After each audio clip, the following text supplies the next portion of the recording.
आप देख रहे हैं अब तक न्यूज़ चैनल। हमारा कॉर्पोरेशन आने का मकसद ये था कि पावर लूम जो शहर के अंदर चल रहे हैं वो लीगल तरीके से होना चाहिए। कारखानों का आमतौर से एनओसी नहीं होता। कारखाना अगर रोड पर है तो बहुत ज़्यादा अतिक्रमण किया होता है। कारखाने के अंदर फैसिलिटी नहीं रहती। कारखाने में मज़दूरों के लिए संडास बाथरूम का नज़्म नहीं रहता। उसके अलावा कारखाने में अगर आग लग जाए अचानक तो उस पर कंट्रोल करने के लिए कोई नज़्म नहीं रहता। इस बात को लेकर के हम आए थे कॉर्पोरेशन और हमने ये मुतालबा रखा है कि कारखाना जो कॉर्पोरेशन की हदूद में है, अव्वल ये तो बाहर होना चाहिए या फिर वो कायदे से होना चाहिए। एनओसी कॉर्पोरेशन उसको मिलना चाहिए और कायदे से होना चाहिए। मतलब कारखाने के अंदर हर किस्म की फैसिलिटी होना चाहिए और अगर जो कारखाने के अंदर फैसिलिटी नहीं है वो कारखाना बंद किया जाए। ऐसे भी सरमायादारों ने बेमुद्दत बंद का ऐलान किया है और ये बेमुद्दत बंद भी अगर वो कायदे से हो जाए तो कायदे से होने के बाद जो है सरमायादारों को भी फ़ायदा मिलेगा और मज़दूरों का भी उसका फ़ायदा मिलेगा।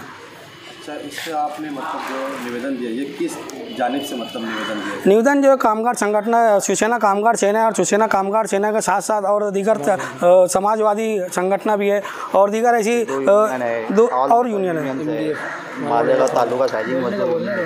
कमिश्नर साहब ने आपको क्या आश्वासन? कमिश्नर साहब ने आश्वासन दिया कि हम इस पर कार्रवाई करेंगे। हमने उनसे ये बात कही है अगर कार्रवाई नहीं होती है तो फैसिलिटी नहीं तो टैक्स नहीं।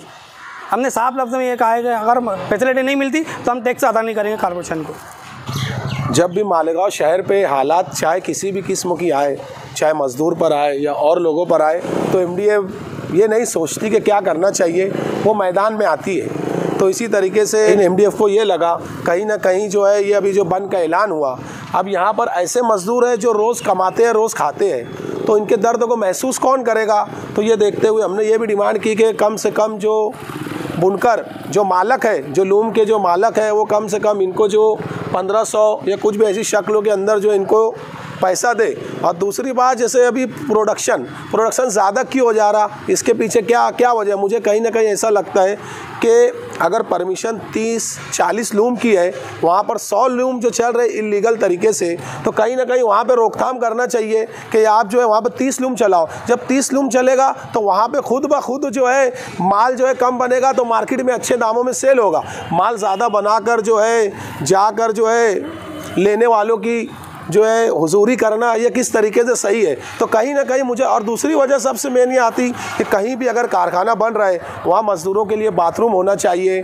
वहाँ पर अगर अचानक इमरजेंसी अगर आग लग जाती तो उसके लवाजमात वहाँ मुहैया होना चाहिए और गवर्नमेंट रूल के अंदर जो क्राइटेरिया बना हुआ है मालेगांव शहर में वो लागू होना चाहिए कि कहीं भी अगर किसी सिम तुम्हें कोई भी काम होता है, चाहे वो लूम को लेकर या और भी जो है मज़दूर यहाँ पर मौजूद है, वो जितने भी काम होते हैं वहाँ पर जो भी लवाजमात होना चाहिए उनको आराइश वहाँ पर मिलना चाहिए। हमने यही डिमांड, तो इन लोग ये मज़दूर यूनियन के लोग हमारे पास आए, जब भी कोई अच्छा काम आएगा तो एमडीएफ उनका साथ देगी। उसके लिए हम यहाँ पर कमिश्नर ऑफिस इनके पास आए, अब यहाँ से हम कलेक्टर ऑफिस जाएंगे। लेकिन वो तो रोज़गार ज़्यादा बढ़ रहे हो तो मतलब अच्छे मालेगांव के लिए मतलब 100 लोग चल रहे थे, लोगों को रोज़गार मिल रहा है। अब उसको अगर कम कर देंगे तो यहाँ के लोग मतलब एम्प्टी हो जाएंगे। नहीं, ठीक है, आपने बहुत अच्छी बात की। मैं ये पहले सबसे बात करूँगा कि MIDC वहाँ पर बना हुआ है।